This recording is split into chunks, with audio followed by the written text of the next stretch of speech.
사랑하는 여러분들의 가정과 일터에 손으로한 일들마다 하나님께서 은혜와 평강으로 복 주시기를 예수 이름으로 축원합니다. 얼마 전 8월 15일 지난주죠. 지난 주간에 우리는 8.15 광복 기념을 했습니다. 70년이 지났지만 전 세계에서 인류 역사 가운데 이렇게 전 세계에서 제일 가난한 나라 두 번째였는데 지금은 10대 소위 수출국이 되고 전 세계 경제를 이끌어가는 이런 발전을 이룬 나라가 유사일에 없었습니다. 이렇게 발전한 나라가 없었죠.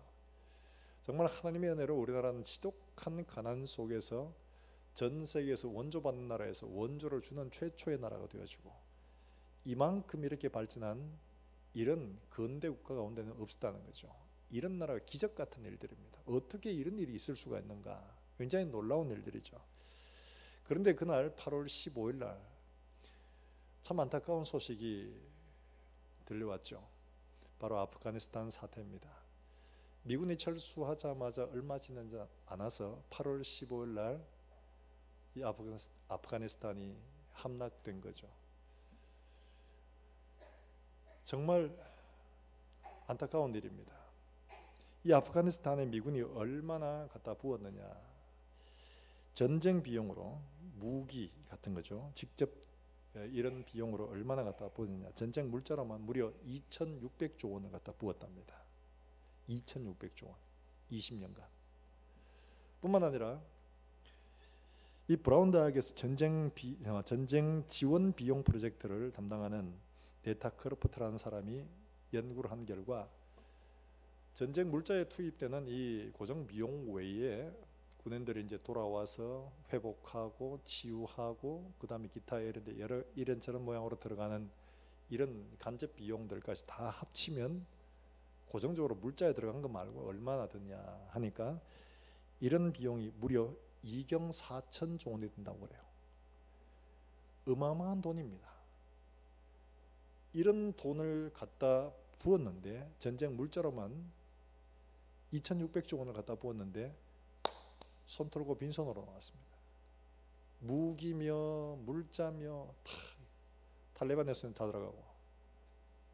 왜 이렇게 됐느냐. 그래서 미국에서 우리는 왜 전쟁을 했고 우리는 무엇을 위해 전쟁을 했느냐 되묻고 있어요.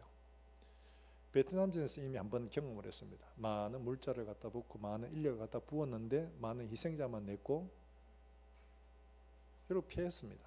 이번에 또 그랬죠. 우리는 왜 전쟁을 하고 우리는 왜 그렇게 하느냐. 저는 이 소식을 접하면서 이런 생각이 들었습니다. 오늘날 교회는 이 세상에서 어떤 존재인가? 성도는 이 땅에서 왜 존재하고 사는가? 정말 어렵고 힘든 그 나라를 돕고 세우고 살리고 하는 이 일들의 미국이 엄청난 돈을 붓고도 이렇게 빈손으로 나왔는데 우리는 하나님께서 세상으로 보내셨는데 우리는 가서 뭘 하고 있고 그 가운데서 우리는 어떻게 하고 있을까 생각이 들더라고요. 우리는 이렇게 어마어마한 돈들을 갖다 부을 그런 돈도 없습니다. 그러면 우리는 뭘 하고 있는가 이런 생각이 들었습니다. 하나님이 우리를 부르신 것 소명이라고 말합니다. 이 소명을 따라 하나님께서 우리를 보내신 것을 사명이라고 이야기를 합니다. 소명이 선명하지 않으면 가야 할 곳을 알지 못합니다. 우리를 부르신 부르심을 알지 못하면 우리가 해야 될 일이 뭔지를 알지를 못하는 거예요. 오늘 바로 그 이야기를 하고 있습니다. 아브라함이 99세의 나이인데 하나님이 방문을 하셨습니다. 내년에 아들이 있을 것이다. 아유 됐습니다. 그만. 사라가 이렇게 웃었습니다. 왜 웃냐? 하나님이 능하지 못함이 있느냐? 아유 저 안 웃었는데 네가 웃었잖아 지금. 이러시면 꾸짖고 틀림없이 내년에 아들이 있다. 이해를 하시고 그냥 가시는 게 아니라 이런 말씀하십니다. 내가 하려는 일을 아브라함에게 숨기겠느냐? 이런 말씀을 하시는데 그 다음에 하는 게 뭐냐 하니까 이 소돔과 고모라에 대한 심판의 얘기를 하십니다. 소돔과 고모라가 얼마나 악이 언제 번성했는지 도무지 안 돼가지고 이제는 소돔과 고모라를 심판할 수밖에 없구나 이렇게 하시는 거예요. 소돔과 고모라가 심판을 받는 이유를 우리는 모두가 다 음란한 것 때문에 그렇다고 알고 있습니다. 맞습니다. 근데 지금 동성애자들 중에는 소돔과 고모라가 음란한 것 때문에 심판받는 게 아니라고 이렇게 보는 사람들이 있어요. 근데 유다서에서는 분명히 뭐라고 말하고 있냐, 이렇게 말합니다. 소돔과 고모라와 음란하며 육체를 따라가다가 영원한 불의 형벌을 받음으로 그 울이 되었느니라. 분명하게 이 이유를 말하고 있습니다. 근데 동성연애자들 중에는 그렇게 보지 않는 게 있습니다. 그들의 근거는 어디 있느냐? 에스겔서에 있어요. 에스겔서에 있는데 이게 실제로 에스겔이 이스라엘의 부패와 타락을 두고 말씀하시면서 네 동생 이러면서 이야기를 하고 있습니다. 그러니까 실제로 이들의 죄악이 음란뿐만 아니라 그 중에 하나라는 거예요.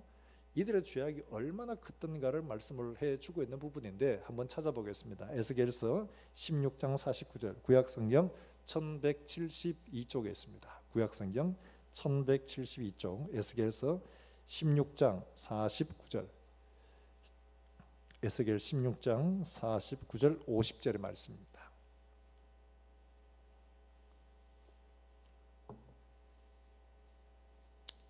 에스겔서 16장 49절과 50절 말씀 구약성경 1172쪽입니다. 같이 49절 말씀부터 읽겠습니다. 시작. 내 아우 소돔의 죄악은 이러하니 그와 그의 딸들에게 교만함과 음식물의 풍족함과 태평함이 있으며 그가 가난하고 궁핍한 자를 도와주지 아니하며 그만하여 가증한 일을 내 앞에서 행하였습니다. 그러므로 내가 보고 곧 그들을 없이 하여. 이렇게 말하고 있죠. 지금 여기 나오는 이 죄악의 목록들을 보면 이게 죄인가 이래 싶은 생각이 들죠. 그게 나오는 말씀에 보면 교만함과 음식물의 풍족함과 태평함이 있으며, 아니 잘 먹고 잘 사는 게 무슨 죄야? 이게 심판받을 일이야? 이런 생각이 들죠. 근데 그 다음에 나오는 말씀이 중요합니다. 또 그가 가난하고 궁핍한 자를 도와주지 아니하며 그만하여 가증한 일을 내 앞에 행하였습니다. 이 가증한 일이라는 게 일반적으로 이 동성애를 가리킨다고 봅니다. 근데 그 전에 말하기를 교만함과 음식물의 풍족함과 태평함이 있으며 이렇게 말하는데 이게 도대체 무슨 죄가 되느냐? 이게 뒤에 있는 궁핍한 자고 가난한 자를 도와주지 아니함과 연결이 된다는 이야기죠. 이 소돔성이 얼마나 풍요로운 땅이었느냐? 롯과 아브라함이 서로 많은 재산들 때문에 충돌이 생기니까 서로 각자 이제 네가 우하면 나는 좌하고 나는 네가 만약에 남하면 나는 북하고 이럴 테니까 네가 먼저 정해라. 그런데 이 롯이 쳐다보니까 소돔 땅을 보니까 그 땅이 너무 풍요로워서 하나님의 동상 같았다 이렇게 표현을 하고 있습니다. 그러니까 물도 많고 초장도 넓고 농사짓기도 좋고 너무 좋은 거예요. 그러니까 이 땅이 이런 풍요로 인해서 배부르고 평안하고 아무런 문제가 없었는데, 문제는 그렇게 부유한 것들을 가지고 그 가운데 있는 가난하고 어려운 사람들을 함께 나누고 함께 공동체로 세워가는 것이 아니라 자기의 부와 자기의 쾌락만 위하여 살았다는 거죠. 이런 가난하고 어려운 사람들을 돌보지 않고 자기의 배만 채우는 데에 모든 일들을 줄이겠다는 것을 보여주고 있습니다. 그러니까 지독하게 개인주의적인 이런 성향들이 많았다는 것을 말하고 있는 거죠. 바로 이게 죄다 이게요. 그래서 동성애자들이 소돔과 고모라가 멸망당한 것은 당시 근동에서 있었던 보편적인 사회 규범, 그러니까 가난하고 어려운 사람 돕고 나그네를 돕는 이 일들을 안 했다는 거죠. 이것 때문에 하나님 앞에 심판받았다고 이렇게 설명을 합니다. 근데 성경은 분명히 그가 교만하여 하나님 앞에 가증한 일을 했는데 그 가증한 일이 하나님 보시기에 옳지 않은 동성애를 했는 것을 분명히 성경은 못 받고 있습니다. 이런 일들이 벌어졌다는 거죠. 사실 여러분들 그렇잖아요. 먹고 살기 힘들면 딴 데 눈 돌릴 틈 없습니다. 배부르고 살만하면 그 다음 뭐 생각납니까? 유흥이 생각나잖아요. 먹고 살만하고 여유가 있으면 딴 거 자꾸 마음이 갑니다. 이게 정상적 인간이에요. 인간의 마음은 본능적으로 부유한 것, 그 다음에 넉넉한 것, 쾌락을 쫓아가고 이런 걸 쫓아갑니다. 자기를 채우는 일들에 쫓아가게 되어 있는 거예요. 자, 이렇게 되어졌다는 거죠. 그런데요, 오늘 이런 일들이 그때 당시만 있었느냐 하니까 오늘도 역시 마찬가지로 있습니다. 여러분, 세계에서 제일 잘 산다고 말하는 미국에 거지가 없냐? 미국 거지 많습니다. 노숙자 많습니다. 빈부격차가 이루 말로 할 수 없이 굉장히 큽니다. 이건 미국만이 아니라 우리나라도 역시 마찬가지로 빈부격차가 많죠. 자본주의 사회뿐만 아니라 전 세계에서 빈부격차 없는 데가 없습니다. 얼마나 격차가 심한지요. 이루 말할 수 없이 그래요. 얼마 전에 한번 나왔는데 보니까 저도 깜짝 놀랐습니다. 아이고, 세상에 이런 비싼 집이 있나. 여러분, 우리가 세계에서 비싼 집 이러면 대충 그 비싼 집이 얼마쯤 될까요? 제일 비싼 집은 영국 왕실의 버킹엄궁이 제일 비싸다고 그래요. 그보다 훨씬 더 비싸답니다. 얼마짜리 집이냐? 한 얼마짜리 될 것 같아요? 한 1,000억. 아우, 비싸다. 5,000억. 야, 뭐 그런 집이 있겠어? 이 집이 얼마냐? 2조 원. 2조 원. 별로 안 놀라시네. 뭐 그 정도 뭐 이래 싶으신가요? 집이 세상에 2조 원이 넘어요. 2조 원이. 안에 애 낳는 거 보니까 와, 진짜로 막 어떻게 집을 2조 원짜리를 지을 수가 있는가 싶을 만큼이나 정말 막 세상에 제일 좋다는 건 다 갖다 끌어가 만들어 놓은 것 같아요. 그렇게 지어놨더라고요. 반면에 집이 없어 노숙을 하는 사람들이 수두룩하죠. 그 2조 원 뭐 1,000억만 빼도 그냥 1,000억만 가지고도 실컷 뭐 살죠. 나머지 아프리카에 원조를 한다면 거기 굶어 죽는 사람 없을 만큼 해결될 겁니다. 근데 그게 안 되잖아요. 한쪽엔 쌀이 남아 들어가고 음식이 남아 들어가고 음식 처리하는 비용만 해도 2조 원이 넘는데 수십조 원 됩니다. 우리나라도 10수조 원 되더라고요. 한쪽에는 없어서 못 먹고 이런 일들이 오늘날 우리가 살고 있는 세상입니다. 달리 말하면 오늘날도 역시 마찬가지로 이런 엄청난 격차들 속에 고통하며 신음하는 사람들이 참 많이 있다는 거죠. 이런 시대 가운데 특별히 코로나 때문에 어려운 이 시기에 교회와 성도는 어떤 존재가 되어야 되는가? 우리가 이 땅에 하나님이 남겨두신 이유가 어디에 있을까? 하나님이 왜 우리를 이 땅 가운데 보내시고 왜 이 땅에 남겨두고 계시는가? 이것들이 생각이 되는 겁니다. 그래서 오늘 우리가 이 말씀을 통해서 우리에게 주신 이 말씀을 다시 한번 깊이 돌아보고 우리가 하나님 앞에 부르심을 받았다면 우리가 이 땅에 존재해야 하는 이유, 우리가 마땅히 가야 할 길들을 우리가 다시 한번 더 살펴보는 그런 은혜의 시간 되시기를 주의 이름으로 축원합니다. 먼저 우리가 18절과 19절 말씀 통해서 한번 생각해 볼 말씀이 있습니다. 여러분 18절과 19절 말씀, 창세기 18장 18절과 19절 말씀 같이 한번 읽어봅니다. 18절입니다. 시작. 아브라함은 강대한 나라가 되고 천하 만민은 그로 말미암아 복을 받게 될 것이 아니냐. 내가 그로 그 자식과 권속에게 명하여 여호와의 도를 지켜 의와 공도를 행하게 하려고 그를 택하였나니 이는 나 여호와가 아브라함에게 대하여 말한 일을 이루려 함이니라. 할렐루야. 지금 상황이 이렇습니다. 내년도에 애를 낳습니다. 근데 하나님이 오셔가지고 내년도에 애를 놓을 것이다 말씀하셨어요. 그래서 낳는구나 이런 생각을 했겠죠. 그 다음에 결국은 심판에 대한 이야기를 하시는데 그 심판에 대한 이야기를 하시거나 애를 낳는 이야기를 하시면 굳이 오실 필요가 없습니다. 왜냐? 애 낳는데 하늘에서 그냥 말씀하시면 돼요. 이때까지 하늘에서 다 말씀하셨는데, 그러니까 하나님 말씀하시면 됩니다. 내년도에 애 낳는다. 이 소돔과 고모라를 멸망시키시려면 와서 말씀하실 것도 없습니다. 오늘 여기 말씀하신 것처럼 그 부르짖음이 진짜 그런지 내가 한번 확인하러 왔다. 확인하실 필요도 없습니다. 하나님이 너무 멀어가 망원경이 없어가 오신 건가요? 아니잖아요. 보시면 다 아는 거예요. 그런데 굳이 오셔서 그것도 소돔과 고모라로 직행하면 될 일을 굳이 아브라함에게 내가 하려는 일을 아브라함에게 말하지 않겠느냐 이러면서 말씀을 하시는 이유가 너무 이상한 거죠. 그런데 그렇게 말씀하시고 난 다음에 하시는 말씀이 아브라함에게 하시는 말씀이 바로 이 말씀이라는 거죠. 아브라함은 강대한 나라가 되고 천하 만민은 그로 말미암아 복을 받게 될 것이 아니냐. 그리고는 그의 자손들까지도 하나님의 도와 공도를 지켜 행하도록 하는 이것 위에 내가 택했다. 이제 태어날 자식을 이야기를 하고 그리고 아브라함에게 말씀을 하고 있는 거예요. 그러니까 내가 너를 부른 이 부름의 소명을 따라 너는 가라 하는 이 말씀을 지금 하고 있는 거예요. 사랑하는 여러분들, 우리가 마땅히 가야 할 길은 뭐냐? 하나님이 우리를 부르신 소명을 따라 행할 수 있기를 주의 이름으로 축원합니다. 하나님이 우리에게 이런 환경들을 주시고 말씀을 하실 때 그 말씀은 우리가 하나님을 택한 것이 아니고 하나님이 우리를 택하셔서 우리에게 영원한 나라를 기업으로 주시기로 하셨고, 그리고 우리가 가야 할 길이 어디냐 하는 것을 말씀을 하고 계신다는 것을 알아야 됩니다. 여러분, 아브라함을 택하셨을 때에 아브라함이 무엇을 보고 왔느냐 하니까 이 가나안 땅의 소유를 얻기 위해 온 게 아니었습니다.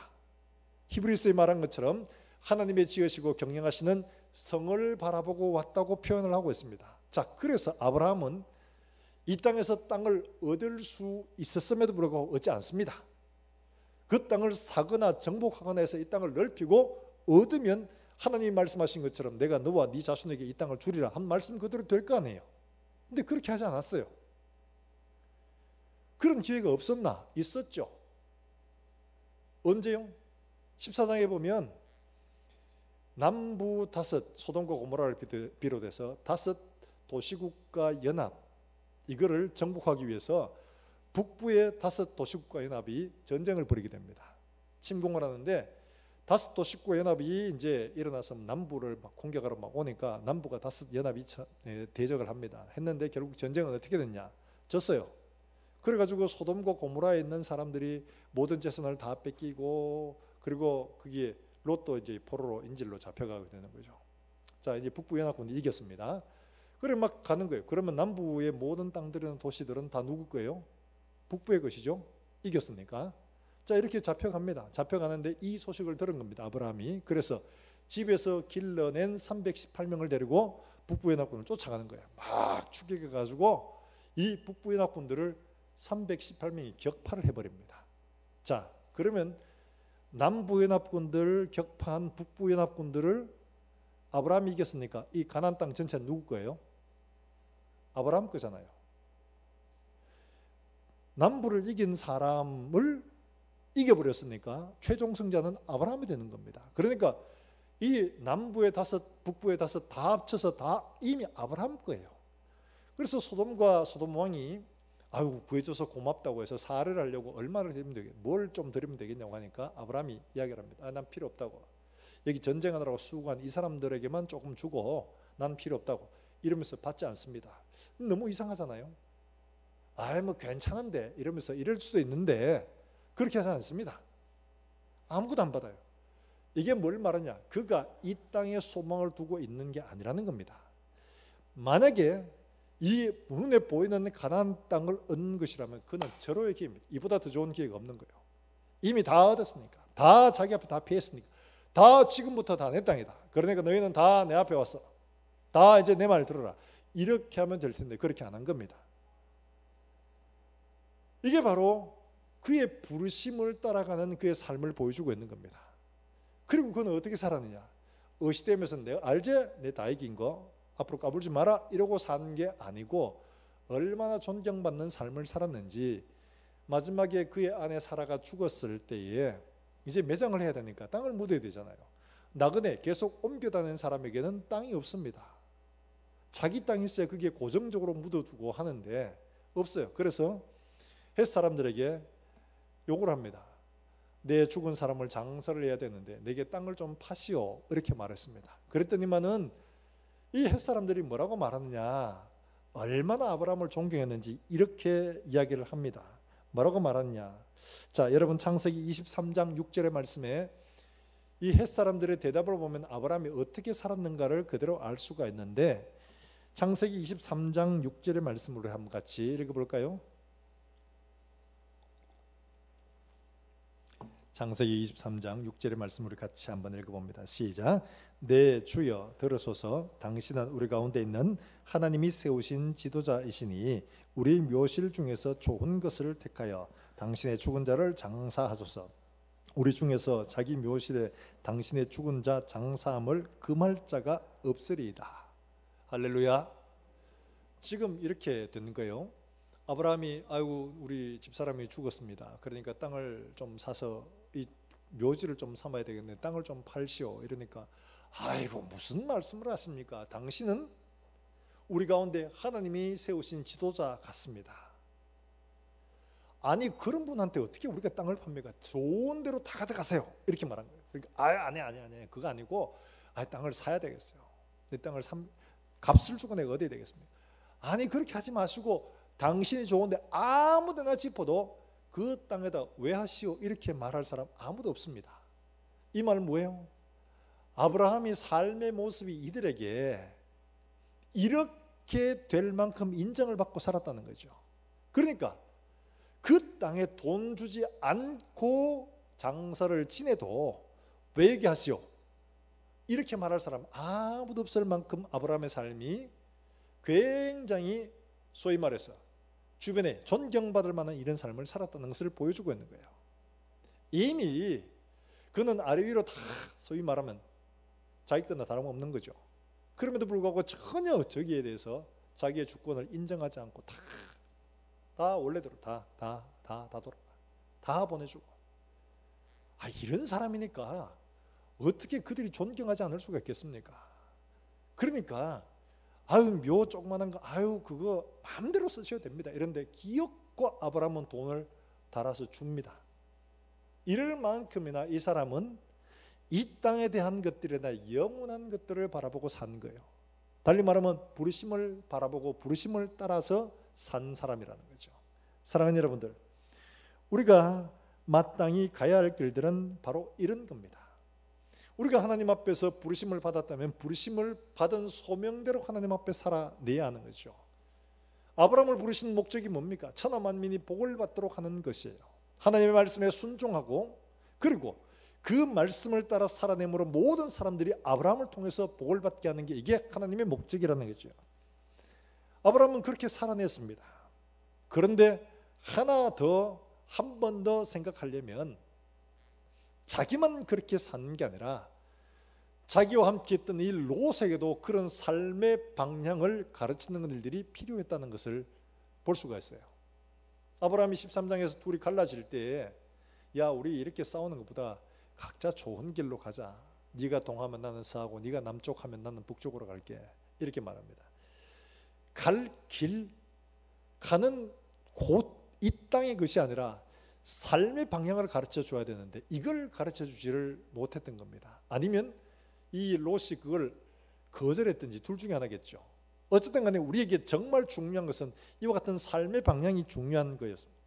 그러나 이 롯은 이 삶의 방향을 잘못 잡은 거예요. 소돔 땅으로 가면서 결국에는 소돔 방향으로 가다가 기어코 소돔성 안에까지 들어가게 된 거예요. 그런데 거기에 한 가지 위험성이 있었습니다. 그게 뭐냐 하니까 13장 13절에 말씀하신 것처럼 소돔 사람은 여호와 앞에 악하며 큰 죄인이었더라 이렇게 말합니다. 거기 있는 악과 죄에 대한 것들을 별로 심각하게 생각하지 않았습니다. 그게 풍요만 보고 간 거죠. 달리 말하면 이 땅에서 부유하고 넉넉하고 그냥 잘 사는 이것만 보고 간 거지 거기에 죄와 악, 하나님의 심판의 대상이 되는 것들을 미처 보지 못한 겁니다. 사랑하는 여러분들, 우리가 우리 자녀들을 길러낼 때도 정말 필요한 것이 바로 이거예요.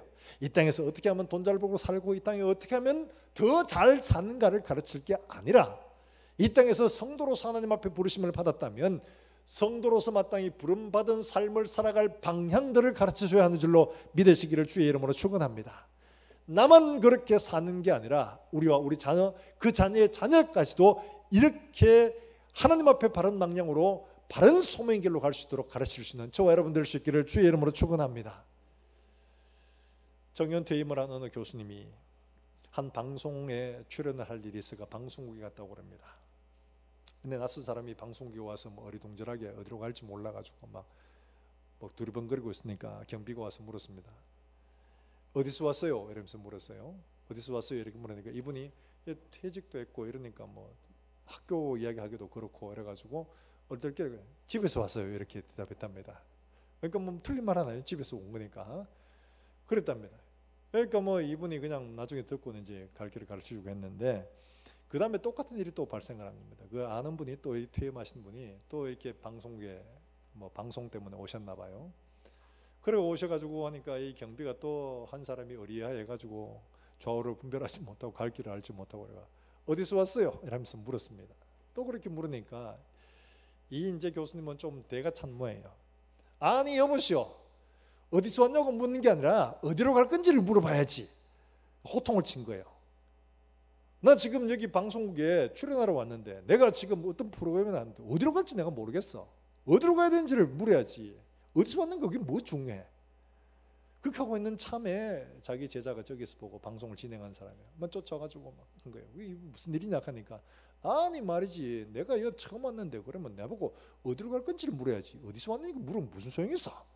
그러면서 역시 우리 교수님 대차시다고 막 그래서 제자라고 웃었다고 합니다. 그러면서 제자가 하는 말이 역시 우리 교수님은 정말 대답도 철학적이세요 이러면서. 사랑하는 여러분들, 우리 인생에 살아가는 거 어디서 왔는가? 물론 알면 좋죠. 그러나 더 중요한 건 우리 인생이 가는 목적지인 줄로 믿으시길 주의 이름으로 축원합니다. 내가 어디서 왔든 내가 가야 할 곳이 선명하지 않으면 삶의 방향도 흐트러질 수밖에 없습니다. 내가 가야 할 것이 분명해지면 그 길로 갑니다. 그렇게 행동합니다. 그렇게 살아냅니다.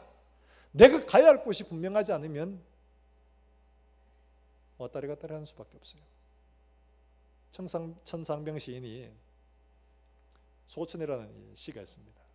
여기 보면 소풍 끝내는 날 가서 아름다웠다고 말하리라. 우리가 이 땅을 사는 이것이 소풍인가? 처음에는 그 이야기 참 아름다운 시다 이렇게 생각했는데 곰곰이 생각하면서 이 땅을 살아가는 그리스도인의 삶이 소풍이라면 방향은 없습니다. 즐기고 누리고 재미있게 보내면 됩니다. 그런데 소풍이 아니고 사명이 있는 곳이라면 가야 할 길들이 있는 거죠. 그 가야 할 길들로 가야 되는 거예요. 마음대로 놀다 가는 게 아닙니다. 마땅히 가야 할 부르심을 받은 그 부르심을 향하여 간 곳이 이게 우리의 목적이 되어야 되는 거죠. 아브라함이 하나님의 부르심을 받았는데 이 부르심에 맞게끔 마땅히 가야 할 길들을 가야 되는 거죠. 하나님은 오늘도 우리에게 가르쳐주고 계십니다. 저기 가면 파주시에 가면 반구정이라는 곳이 있다고 그래요. 이 반구정에 황희정성이 이곳의 파주에 한 87세에 관역에서 물러나 돌아가시기까지 한 3년 정도 이렇게 거하였던 바로 이런 곳이라고 그럽니다.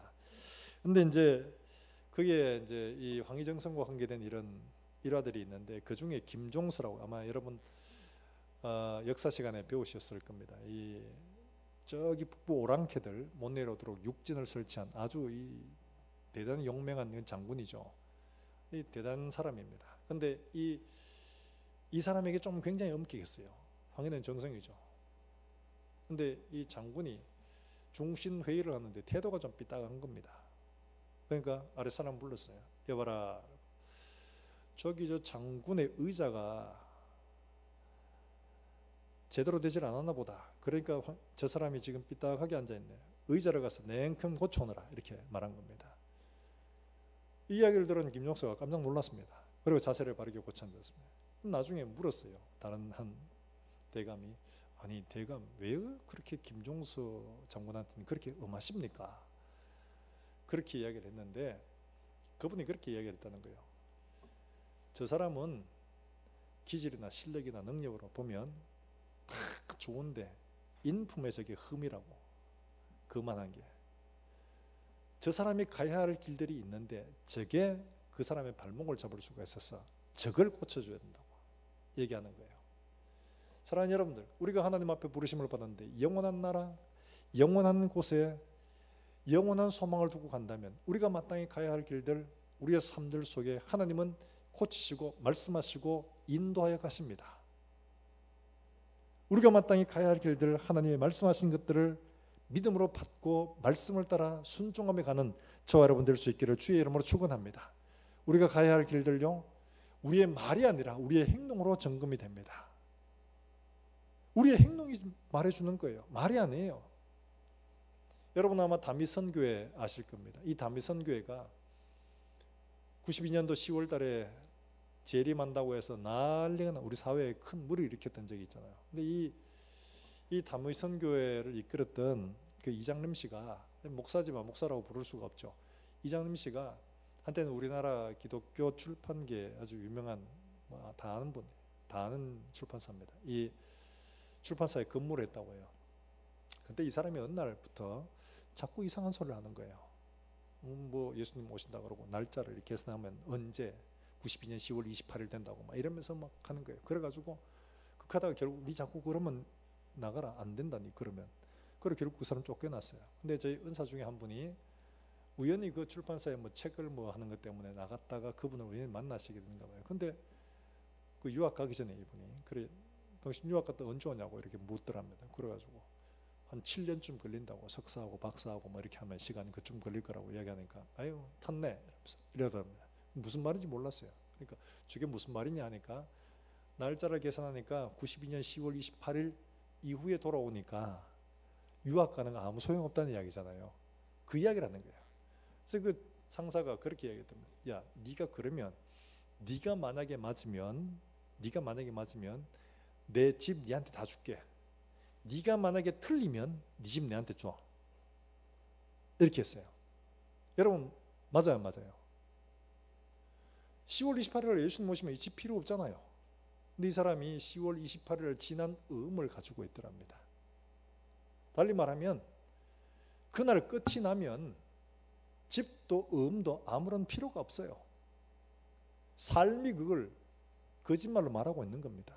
달리 말하면 우리가 하나님 앞에 부르심을 받았다라고 내가 예수를 믿는다라고 말하고 우리의 영원한 나라를 바라보고 간다라고 말한다면 우리의 삶이 그것을 보여줘야 되는 겁니다. 입으로 말하는 게 아니고 이 땅에 여기에 우리에게 소망과 기업을 두는 게 아니다 하는 것들이 삶으로 보여줘야 되죠. 아브라함처럼 우리가 가는 것들이 그곳이 확실하다면 거기에 소망을 두고 있는 것들이 보여줘야 됩니다. 아, 저 사람 보니까 진짜 하나님이 살아계신 것 같아. 저 사람은 하나님의 말씀이면 하나님 하면 벌벌 떨고 두려워하고 그래. 근데 저 사람 보니까 하나님 말씀 안 지키고 하나님 해봐도 아무 소용도 없고 근데 저 사람 보니까 하나님 살아계신 것 같지 않아. 이런다면 그 사람은 아무리 천사 같은 말을 한다고 해도 거짓말입니다. 사랑하는 여러분들, 우리가 하나님 앞에 부르심을 받았다면 우리의 부르심을 받은 것들이 확실하다면 하나님께서 우리를 보내신 그 사명을 따라 믿음으로 살아갈 수 있기를 주의 이름으로 축원합니다. 우리의 삶으로 그게 드러날 수 있기를 주의 이름으로 축원합니다. 그래서 아브라함이 지금 이 멸망받을 이 소돔성을 위하여 하나님 앞에 간절하게 중보하며 기도하고 있는 겁니다. 50명이면 어떻게 하겠습니까? 45명이면 어떻게 하겠습니까? 거기 5명 모자라 40명이면 어떻게 합니까? 30명이면 20명이면 10명이면 어떻게 하겠습니까? 자기하고 무슨 상관이 있어요?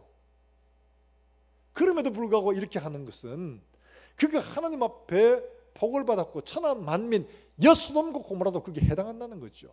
그 사람들도 하나님 앞에 복을 받도록 은혜를 입어서 한 번 더 기회를 가질 수 있도록 위하여 기도하고 중보하고 있는 거죠.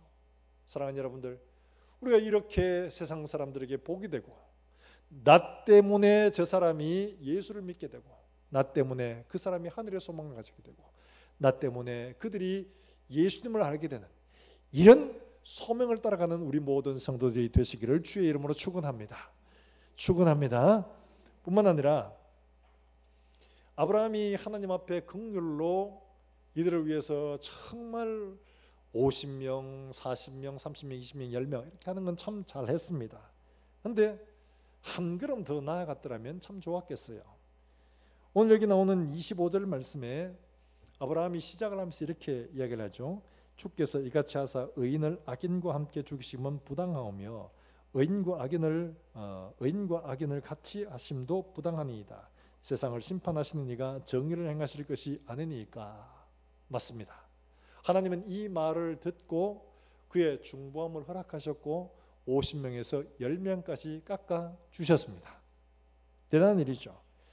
그런데 이렇게 아브라함의 중보를 보면서 좀 더 한 걸음 더 나아갔더라면 어땠을까 하는 이런 마음이 듭니다. 왜냐하니까 이 비슷한 환경들이 처한 사람이 있죠. 바로 모세 같은 경우에요. 하나님이 야, 내 도저히 안 되겠어. 이 이스라엘 백성들 싹 썰어버리고 내가 너로 한 민족으로 새로 시작하겠어. 이랬을 때 모세가 할 수 없죠. 이러면서 한 게 아니죠. 뭐라고 했습니까? 내 이름을 생명책에서 지우실지라도. 하나님 그렇게 하시면 안 됩니다. 하나님의 이름과 하나님의 약속과 하나님이 이때까지 해오신 것들을 생각하십시오. 이방 사람들이 뭐라고 하겠습니까? 내 이름을 생명책에서 지울지언정 그렇게 하시면 안 됩니다. 자기의 생명을 걸고 합니다. 예수님은 우리를 구원하시기 위해 어떻게 하셨습니까? 다른 천사를 보내거나 선지자를 보낸 게 아니고 자기가 직접 이 땅에 오셔가 십자가를 지시고 죽기까지 복종을 하셨잖아요. 아브라함이 중보하고 하나님의 긍휼을 이끌어낸 것은 참 잘했는데 여기에 한 걸음 더 나아가는 것은 얼마나 더 좋은 결과를 얻어냈을까, 이런 생각이 드는 거예요. 언저기 나오는 14장의 이야기를 보면 그들이 전쟁에서 패해가지고 다 포로로 잡혀가잖아요. 근데 포로로 잡혀갔는데 쫓아가서 모든 걸 다 빼앗아가서 다시 다 돌려줍니다. 그리고는 자기에게는 한 푼도 안 받습니다. 자, 이런 일들을 하는데 그렇게 그냥 돌려줄 게 아니라 엄히 꾸짖고 그들에게 정말 이 땅에 사는 목적들이 무엇인지, 그들이 어떻게 살아야 하는 건지 그걸 가르쳐 주었더라면 좀 더 좋았을 것을. 그게 정신 차리도록 롯에게 한 번 더 경고를 하고 그가 하나님 앞에 바른 방향으로 살아갈 수 있도록 하나님 앞에 정말 그를 세웠더라면 얼마나 더 좋았을까 하는 이런 생각이 드는 거예요. 그런 것처럼 역시 마찬가지로 그 현장 속에 들어가서 제가 같이 가겠습니다. 이래가지고 같이 가서 갔더라면 이 소돔 사람들이 아브라함을 절대로 무시를 못합니다. 왜냐하니까 소돔 왕부터 이 아브라함에게 은혜를 입었거든요. 그래서 이들에게 가서 자, 여러분, 하나님의 심판이 곧 임할 텐데 여러분 회개하지 않으면 안 된다. 지금 이렇게 살면 하나님의 심판이 임할 수밖에 없다. 그러니까 여러분들 이런 행위를 벌이고 하나님 앞에 돌아와라 라고 했더라면 어땠을까 하는 이런 마음이 드는 거예요. 마치 요나가 니네웨에 가기 싫었지만 억지로라도 가서 외쳤는데 그 외침으로 말미암아 온 성이 용서를 받았던 것처럼 이들의 현장 속에 들어갔더라면 어땠을까 하는 이런 마음이 드는 거예요. 이런 말씀을 드리는 것들이 우리가 멀리 있는 선교지나 우리 주변 사람들을 기도는 잘합니다. 하나님 그들을 불쌍히 여기시고 하나님 그들이 하나님 앞에 돌아오기를 기다리고 이런 중보를 잘 하는데 거기에 한 걸음 더 나아가서 그들에게 직접 찾아가고 그들에게 직접 다가가서 그들의 삶들 속에 우리가 하나님의 사랑으로 개입한다면 그들이 한 걸음 더 나아올 수 있는 길이 될 수 있지 않을까 하는 이런 생각들이 드는 거예요. 어느 교회 목사님이 얘기하시는데 그 교회 한 장로님이 선교하라면 선교 선교사 그것 보내야지만 뭐 보고서만 오는데 그게 진짜인지 아닌지 우리가 어떻게 알아? 그거 맨날 선교한다고 하면서 그건 뭐 월급만 받아가지고 그냥 뭐 놀러 다니는 거 아니야? 어떻게 알아? 자꾸 이런 부정적인 이야기를 하시는 거예요. 그래가지고 그 다음에 선교 담당 맡기셨답니다. 뭐 어쩔 수 없이 이제 선교지에 가보게 된 거죠. 그래서 선교지에 가봤답니다. 선교지에 갈 때까지만 해도 입이 이만큼 나와가지고 좀 그랬다는데 선교지에 가서 보니까 그 어려운 환경, 거기에서 일어난 하나님의 능력과 역사들의 현장들을 보니까 생각이 완전 달라진 거예요. 달라져가지고 갔다 와가지고는 막 선교를 해야 된다고, 우리가 막 선교를 해야 된다고 이러면서 막 사람이 완전히 달라진 거예요.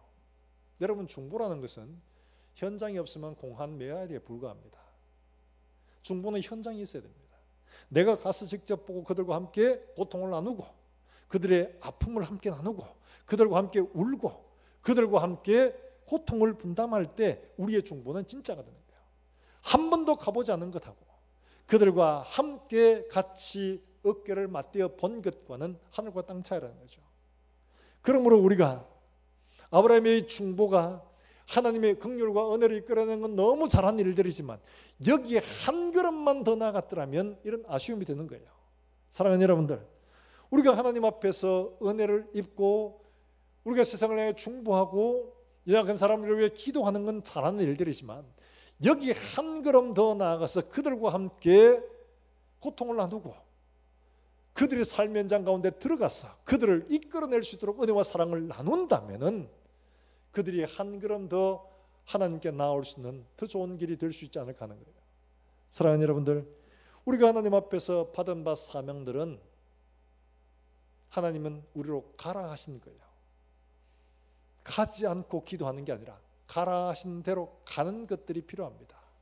사랑하는 여러분들, 우리가 하나님 앞에 살아가는 동안에 이런 은혜의 사람으로 한 걸음 더 기도해서 나아가는 이런 사람 될 수 있기를 주의 이름으로 축원합니다.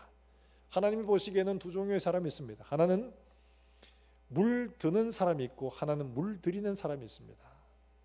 물드는 사람은 지금 롯처럼 점점 소돔성으로 들어가서 결국에는 소돔에 물들어 버리는 거예요. 반면에 물 들이는 사람은 아브라함처럼 영향을 미치는 사람이죠. 삶을 변화시키고 바꾸고 존경과 사랑을 받는 이런 사람을 말하는 거예요. 예수를 믿는다 하면서 표대를 향해 간다고 하는데 세상의 가치관으로 물들어가지고 세상에 사는 방식과 다를 바는 하나도 없어요. 단지 예수를 믿는다는 그 하나밖에 없죠. 그러니까 어떤 신학자가 이렇게 말하면 오늘날 많은 교회 많은 성도들이 믿음으로 부르심을 받았는데 순종으로 부르심을 받은 것들은 모른다는 거예요. 전부 다 믿는다고는 말하는데 순종은 사라졌다는 얘기죠. 왜 교회가 기독교가 이렇게 허약해졌느냐? 믿음으로만 부르심을 받았다고 말하고 내 삶 속에 순종으로 나아가지를 못하기 때문에 기독교가 이렇다는 거죠. 우리의 삶들 속에 왜 능력이 없느냐? 바로 그것 때문이라는 거예요. 그분 말씀하시는 것처럼 그런 거죠. 우리의 삶들 속에 그리스도 예수로 충만해지고 예수의 소망으로 가득해서 내 삶에 예수가 넘쳐나게 되면 물 들이는 사람이 됩니다. 그러나 내 속에 예수가 없으면 물 드는 사람 될 수밖에 없습니다. 사랑하는 여러분들, 우리의 삶들 속에 이렇게 물 드는 사람이 아니라 한 걸음 더 나아가서 물 들이는 사람 될 수 있기를 주의 이름으로 축원합니다. 앞에서 아프간 이야기를 했죠. 우리나라도 이 중동이라든지 아프리카라든지 이런 데 파병을 합니다.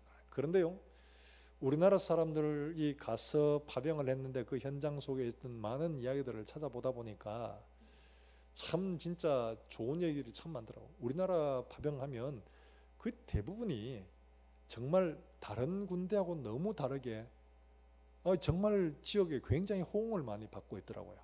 특히나 이제 하나 소개해 드릴 것은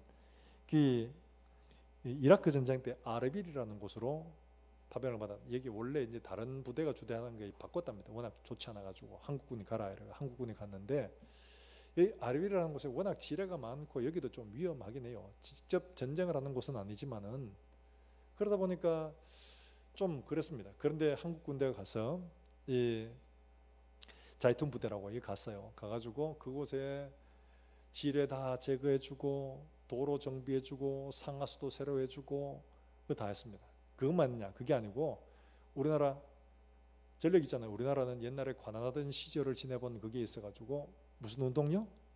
새마을 운동. 새마을 운동을 이게 접목을 한 겁니다. 그래가 그들에게 뭘 했냐? 교육을. 문맹률이 너무 높아요. 그래서 여기에 학교를 세워가지고 글자를 가르치고 병원을 세워가지고 처음에는 부대에서 진료만 해줬는데 하루에 진료한 사람이 이 통계로 치면요 엄청납니다. 그런데 이 진료를 하면서 결국 안 돼가지고 병원을 지어줬어요. 병원을 지어주고 도로를 닦고 치안이 안정되고 이러다 보니까 외국에서 투자하기를 시작하는 겁니다. 건물을 짓고 도시가 완전히 바뀌어버렸어요. 완전히 변화돼 버렸어요. 그러니까 이 사람들이 한국 군대를 굉장히 좋아하는 거예요. 한국 군대가 우리 친구다. 그래서 이제 임무를 마치고 철수하려고 할 때 정말 그 주민들 84%가 한국 군대 가면 안 된다. 여러분. 가지 말라는 거예요. 그래서 우리하고 있어 달라는 거예요. 그렇게까지 했다는 거예요. 왜 변화되어졌느냐? 그들 속에 들어가서 그들과 함께 선한 영향을 미치고 살아갈 수 있는 삶의 방향을 가르쳐 주니까 그들 스스로 일할 수 있게 되더라는 거죠. 바로 이거죠. 오늘날 우리가 이 땅을 사는 동안에서 교회가 하는 일들이 한 개의 나라의 군대만 못했어야 되겠습니까? 하나님 나라의 군대라고 말하는데 일제시대에 일본의 나가노라는 목사님이 계십니다. 이분이 움막 같은 데 이렇게 거적대기 같은 거 치고 교회를 했어요. 오는 사람 거의 없습니다. 그런데 어느 날 한 청년이 찾아옵니다. 폐결핵이 걸려가지고 거의 죽어가는 사람이에요. 이 청년이 와서 이 나가노 목사님이 이 청년을 대접을 하는데 저녁에 식사를 이제 차려줍니다. 밥상을 차려줬는데 이 청년이 밥을 먹다가 각혈을 한 겁니다. 각혈 아시죠? 피를 토하는 거. 밥을 먹다 피를 토했어요. 폐병. 여러분 이쯤 되면 어떻게 합니까? 전부 다 기급을 하고 그냥 내보내야 돼요. 이때는 폐병 걸리면 죽는 거예요. 약도 없어요. 근데 이 나가노 목사님이 그거 다 닦고 다 처리해주고 다시 밥상 내온 거예요. 이 사람이 치료될 때까지 그냥 고쳐주고 돌봐주고 한 거예요. 그래서 이 사람이 회복이 됐습니다. 정말 하나님의 은혜로. 이 청년이 회복되고 나니까 이런 분이 있구나. 그러니까 이분이 믿는 예수를 믿게 된 겁니다. 이 사람이 누구냐 하니까 빈민선교의 아버지라고 말하는 가가와 목사입니다. 여러분 아마 최춘선 할아버지 여러분 아시죠? 맨발의 전도자. 우리 한국 사회를 굉장히 감동시켰던 그분인데, 그분이 사실은 우리나라에서 엄청난 부자입니다. 어마어마한 부자입니다. 그런데 그 물려받은 모든 것들 다 북한에서 소위 전쟁통에 내려와가지고 그냥 운망만 좀 짓게 해주세요 이러면서 그냥 오해 지으시오. 그럼 당신 하시오. 이래가 나눠주는 게, 이분 말에 하면 동네가 4개 생겼답니다. 어마어마하죠. 그 이분이 일본 가서 유학했는데 그때 가가와 목사님을 만난 거예요. 그분에게 은혜를 받고 이분이 돌아와서 이런 빈민 선교를 한 겁니다. 그리고 복음을 전하고 다녔는데 우리가 보기엔 조금 이상하게 보이기도 하죠. 그런데 이분의 삶이 그렇게 자기 소유 하나도 없어요. 다 나눠주고 이렇게 산. 근데 이 가가와 목사님이 일본을 구했다고 하는 이야기가 있습니다. 그게 무슨 이야기인가 하니까, 일본이 패망을 하고 난 뒤에 이제 일본에 있던 모든, 이제 주변에 있던 흩어져 있던 일본 사람들이 다 핍박을 받고 막 약탈을 당하고 난리가 났죠. 연합군들도 일본을 이제 분할 통치하려고 하는데 장개석 총통이 반대했습니다. 그래서 분할 통치가 안 됐던 거예요. 근데 중국에 있던 200만에 되는 이런 일본인들이 무사히 일본으로 돌아오게 됐는데 누구 때문이었냐니까 바로 가가와 목사 때문이라고 이야기합니다. 왜 그러냐니까, 당시 많은 사람들이 일본인들에 대한 혐오 이런 것 때문에 막 그냥 보낼 수 없어 하는데 이 장개석 총통이 그냥 보내라고 한 거예요. 왜 그러냐니까, 지금도 우리 민족과 우리를 위해 기도하고 있을 가가와 목사를 생각하면 일본은 밉지만 이 가가와 목사 때문에 나는 그렇게 할 수가 없다. 그러면서 일본인을 다 그냥 아무 조치 없이 그냥 돌려보내라고 이렇게 한 거예요.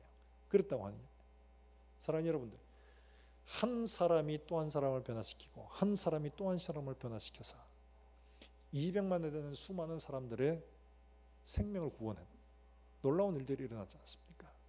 사랑하는 여러분들, 우리의 삶들 속에 오늘도 수많은 영혼들이 눈물로 세월을 지내고 있을 때가 많습니다. 많은 선교사들이 그렇게 하고 있죠. 우리 주변에도 많다는 거예요. 우리가 하나님 앞에 어떻게 살아야 하느냐, 하나님의 심판의 때는 점점 더 가까워져 가는데 우리가 하나님 앞에 부르심을 받은 대로 살아가야 되는데 우리가 세속에 물들어서 세상의 것들을 쫓아가다 보면 할 수가 없는 거죠. 롯처럼 세상을 쫓아가다 보면 우리가 물드는 사람 되고 맙니다. 하나님이 우리를 부르신 그 부르심을 따라가는 우리 모든 성도들 되시고 한 걸음 더 나아가서 물드는 사람이 아니라 물들이는 사람 될 수 있는 이런 우리 모든 성도들이 될 수 있기를 주의 이름으로 축원합니다. 여러분이 가는 곳곳들마다 여러분 때문에 예수가 증거되고 여러분 때문에 죽어가는 심령들이 하나님께로 돌아오고 여러분 때문에 병든 자들이 하나님께 나오는 이런 놀라운 은혜의 역사들이 일어나게 되기를 예수 이름으로 축복합니다. 우리가 이 시간 함께 기도하실 때 오늘 이 말씀을 받고 믿음으로 하나님 앞에 기도하며 나아가는 우리의 삶들이 하나님 앞에서 바르게 설 수 있도록 하나님 앞에 함께 찬송하고 기도하겠습니다. 눈을 들어 하늘을 보라. 어지러운 세상 중에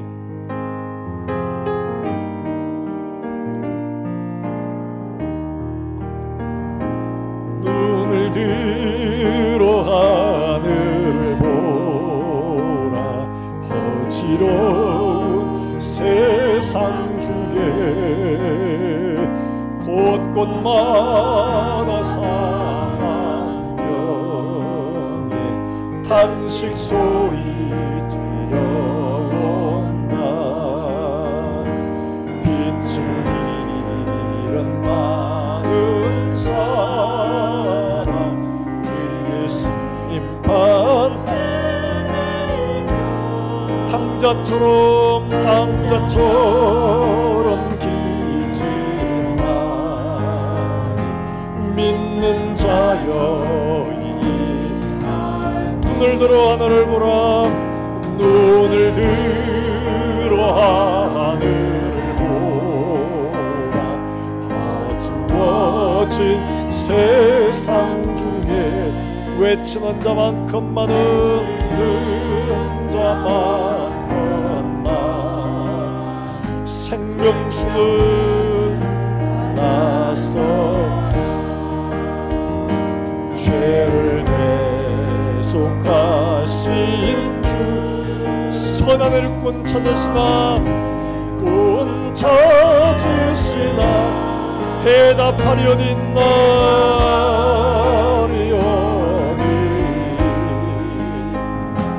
믿는 자여 사절하겠습니다. 눈을 들어 하늘을 보라. 눈을 들어 하늘을 보라. 다시 사실 그리스도 만백성을 사랑하 오래 참고 기다리네. 인내하신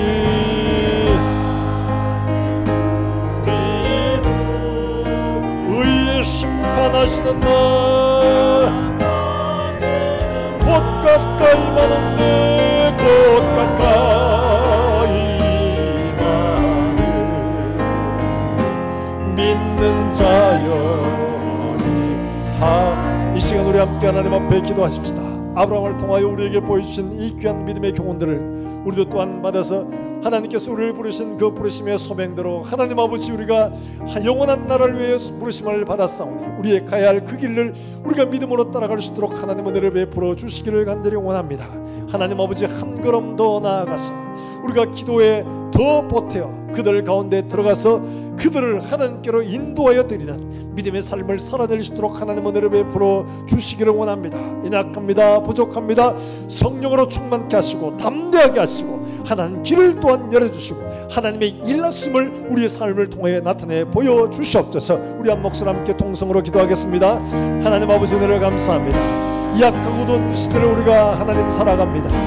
혼란한 시대를 살아가면서 주님 다가오실 그 발자국 소리가 점점 더 가까워져 가는데 하나님 아버지 주님 오실 때를 기다리는 우리의 삶들이 깨어 경상하며 우리를 부르신 그 부르심의 소명대로 살아갈 수 있도록 하나님 은혜를 베풀어 주시기를 간절히 원합니다. 하나님 아버지 우리가 한 걸음 더 나아가 그들 가운데 들어가 그들을 하나님께로 인도해 드리는 믿음의 삶을 살아낼 수 있도록 하나님 은혜를 베풀어 주시기를 간절히 원합니다. 말로 아니라 우리의 삶이 그들을 인도하여 갈 수 있도록 하나님 은혜를 베푸시고 우리가 하나님 아버지 그들 가운데 들어가 예수 그리스도를 증언하며 살아갈 수 있도록 주님 은혜를 베풀어 주시기를 간절히 원합니다. 오늘도 하나님 아버지의 수많은 영혼들이 고통 가운데 어둠 가운데 살아가는 저들에게 예수의 빛을 보이게 하시며 예수의 삶을 나타내게 하시고 우리를 통하여 하나님 아버지 살아계심과 은혜와 능력과 역사를 그들 가운데 증거하는 믿음의 증거로 살아갈 수 있도록 주님 은혜를 베풀어 주시옵소서.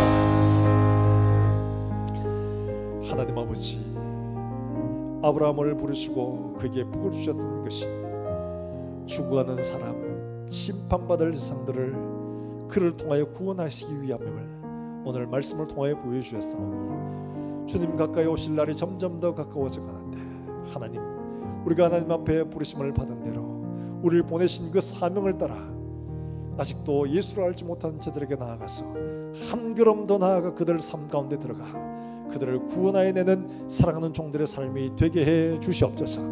우리의 삶을 통해 그들이 예수를 깨닫게 하시고 우리의 삶을 통하여 그들이 하나님을 발견하게 하시고 우리의 삶을 통해 예수의 향기가 그들에게 증거되게 주님 축복해 주시옵소서. 낙심한 자가 소망을 얻게 하시고 무너진 자가 다시 일어나게 하시고 빛을 잃은 자에게 빛을 비추는 종들의 삶이 될 수 있도록 하나님 복을 허락해 주시옵소서. 하나님 아버지 우리와 우리 교회가 우리 자녀와 우리 자녀의 자녀가 주님 오실 그날까지 이 사명대로 사랑 하나님을 영화롭게 하는 우리 모든 권속들이 되게 하여 주시옵소서. 오늘도 하나님 앞에 나올 때 감사함으로 하나님 앞에 예물을 드립니다. 종들의 손길 가운데 주님 축복하시며 하나님 이들의 가정과 일터가 손으로 일들마다 복이 되게 하여 주시기를 원합니다. 나누어주고 베풀어주고 선한 손길에 부유한 손길을 될 수 있도록 주님 은혜를 베풀어 주시옵소서. 하나님 아버지 우리 가운데 질병으로 고통받으며 여러가지 삶의 문제를 두고 하나님 앞에 신음하며 기도하는 종들이 하나님의 뜻과 하나님의 의를 구하게 하시고, 먼저 그의 나라와 그 의를 구하는 사랑하는 종들의 입술 가운데 우리가 구하거나 생각하는 것보다 더 넘치도록 풍성한 것을 허락하시는 하나님의 은혜를 경험하여 세상에 하나님의 살아계심과 은혜를 증거하는 우리 모든 권속들이 되게 하여 주시옵소서. 오늘도 멀리서 주의 복음을 전하는 사랑하는 선교사들 어디 있든지 간에 하나님 함께 하시며 그들의 사역을 통해서 오늘도 예수의 이름이 증거되게 하여 주시기를 원합니다.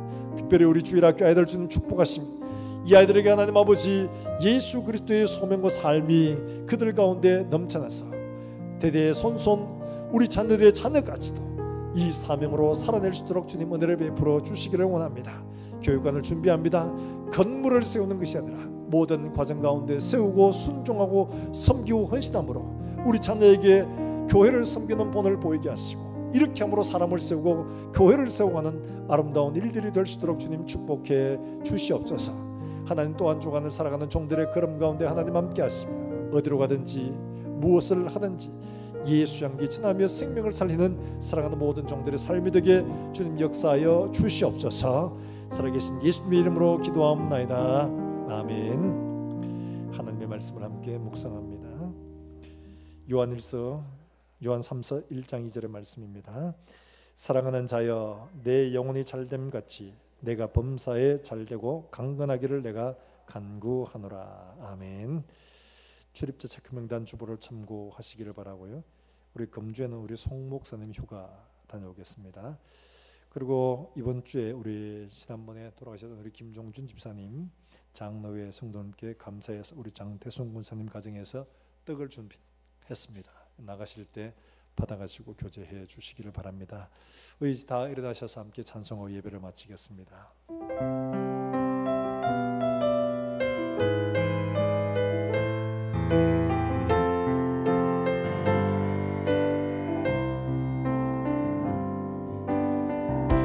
주 안에 우리 나라 모습은 달라도 예수님 한 분만 바라네. 사랑과 선행으로 서로를 격려해 따스함으로 불러가리. 주님 우리 안에 자매의 기쁨과 슬픔 느끼네. 내 안에 있는 주님 모습 보내. 그분 기뻐하시네. 우리 옆 사람 축복하겠습니다. 주님 우리를 통해 계획하시니 온전한 입술로 찬양하게 주님 우리를 통해 계획하시니 너를 통해 하시기를.